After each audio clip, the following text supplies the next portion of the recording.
Many people don't know that the Tesla Cybertruck can raise itself up beyond 16 inches.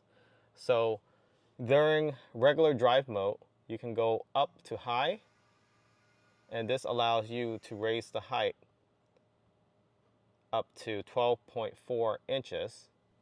But if you go to dynamics, go to off-road, confirm off-road, click on launch off-road app, and here you can hit on extract.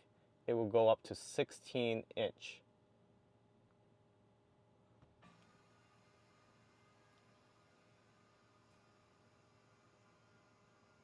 So right there, very quick, takes less than 20 seconds to get to 16 inch.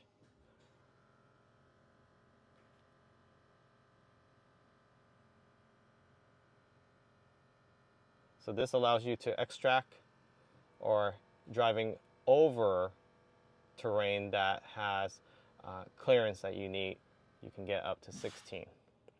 Of course, you also have to be able to actually seal the battery up so you can cross the river.